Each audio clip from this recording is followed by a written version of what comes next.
I'm gonna give some tips on how to save money and still be a good manga collector. I've been collecting manga since I was 13, and now I'm almost 26, so that's over 10 years. And so over those years I've learned, oh, what did I wasted money on this, I could have done this instead and saved a lot of cash.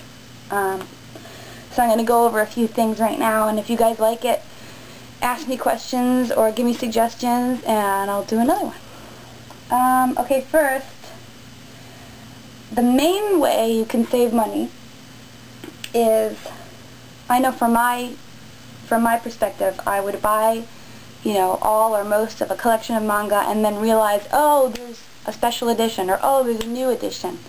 I should have got that one, and then I end up wasting money on both the old and the new. An example of that is, here's the original Urusei Yatsura, #1. And then they came out with several different types of editions. They came out with a wide version, which condensed, 2 to 2.5 of one of the originals into one book and called it wide version. Same comic, just different formatting, and a new printing. And then I guess the most recent was the Shinsoban, the new edition. So I didn't actually buy all these. I bought all the originals because that's what I cared about as a collector. That was my priority line. But I bought the first one of the Shinsoban just so I could say I have it and be able to talk about it, but not actually waste the money and buy all of them. This brings up another good point. If there's a comic that you're not sure you're going to like it or not, it's always good to make sure you buy #1 or #2 of the series, so that you don't later feel tempted. Like, let's say you buy #5 and you end up not liking it, then, I know from my perspective as a collector, I'll feel like, oh, well, I don't like it that much, but I have #5, so I'm going to go and get 1, 2, 3, and 4, just so it's nice and neat. It's kind of a little bit OCD kind of thing, but if you want to save yourself a lot of trouble and money, just go ahead and buy #1 and 2 of the series and see if you like it first, and then go ahead and collect the rest. Okay, second, a lot of comics, a lot of series that are really popular, they'll come out with these extra books. This is Love Hina Zero. There's also Love Hina Infinity. I bought Zero and I realized I didn't really like it that much, so there's no way I'm going to waste money on Infinity. So I would just steer clear of these altogether unless it's a series you really love. If it's a series you love with all your heart, go ahead, buy all the versions, buy all the film comics, knock yourself out. You will have saved money by not wasting your money on other series extras. Another thing to look for is a lot of series come out written by 2 different authors. What I like to do is figure out who the original author was and buy their series and not the knockoff. Even if it's an approved knockoff, I just stick with the original author. For example, there's this series about Deji Karato. It's called Dejiko Adventure, but it's written by someone named Yuki. I got #1, and then I realized, oh, this isn't, I don't really care about this one. I want to go for the original, so I got Dejiko no Champion Cup, which is drawn by Koge Dombo, who was the creator of Deji Charat. So from now on, I only buy goods that are by the original artist. In that way, I also save money.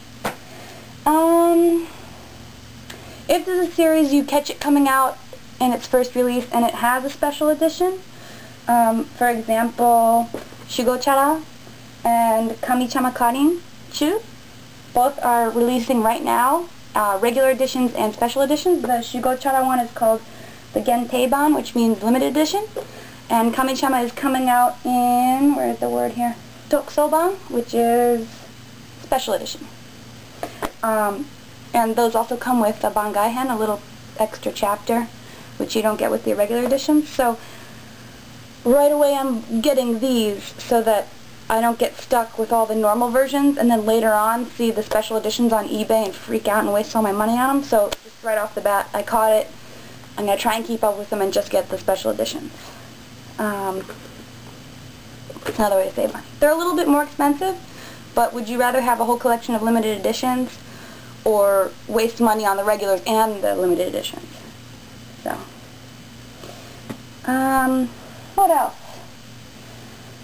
There's a lot of, they use a lot of different terms for limited edition, special edition, perfect edition. Here's a Dr. Slump.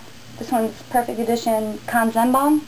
I'm going to go ahead and put pictures at the end of the video so you can see these words up close, so when you're shopping you can look for these words and know what they look like in case you can't read Japanese.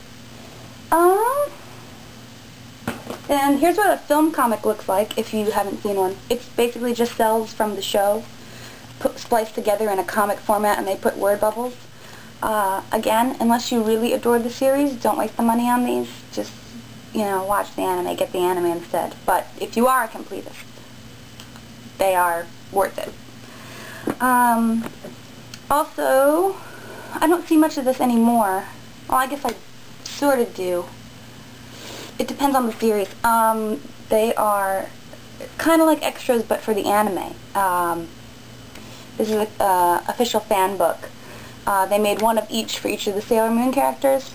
These are the only ones I have. I don't really spend a lot of money on the extras, as I said before, but this was back when I was first collecting. I was like, ooh, I gotta have them all, and so yeah.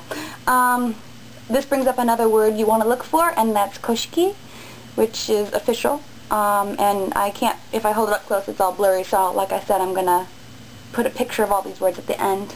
So anyway, character books, and they go over each of the character specifics.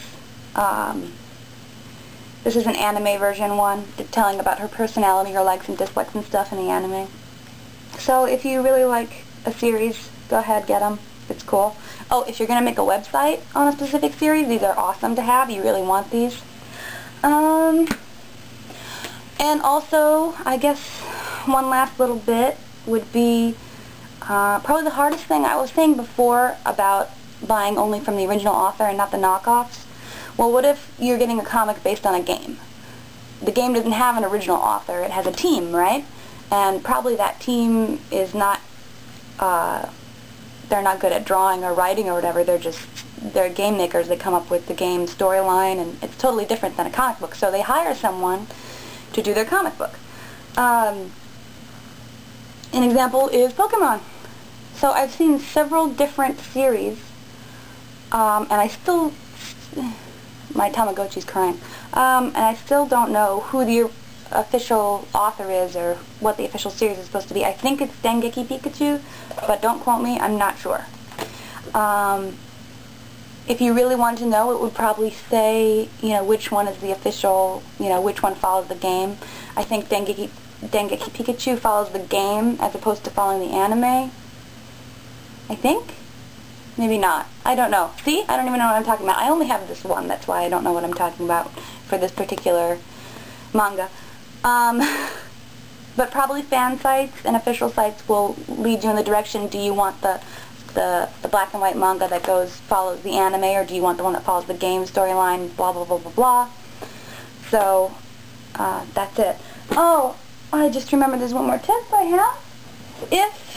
Unlike music, which you can find clips and samples of on the internet, manga is a little hard to sample if you're looking to get into a new series. The best thing to do would be to buy Getcons, which are monthly publications. Some people call them telephone book magazine or something like. I don't know what they call them. They came up with some word because they're thick. They look like telephone book. But yeah, this is Nakayoshi. There's also Ribbon. Those are the only two I get. Gangan. Gangan is a good one for game-based comics. And then Shonen Sunday for boys. Nakayoshi and Ribbon are for girls mostly. But you go through and it has, each month they'll put one chapter from each of the current stories. For example, I'm collecting Shigochara, but also in the monthlies it'll show me the next chapter that's not published yet in case I'm eager to see what happens next. The other good thing is it'll give you news on the series. It'll tell you when the next full volume is coming out, and it'll tell you if there's an anime coming out. So these are valuable above and beyond just getting to know a new series. They're really good.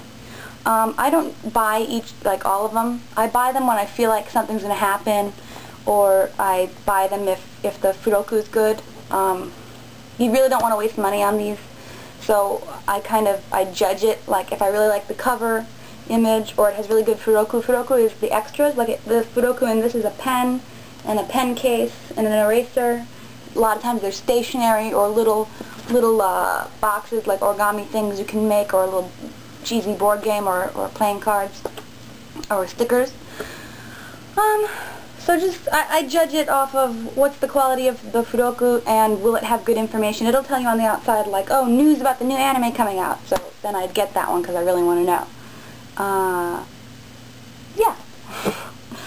I think that's it for now. I know the lighting is bad and the voice is bad, and I'm not really, I didn't make myself, doll myself up for it. But if this was helpful for you, leave me a comment and let me know.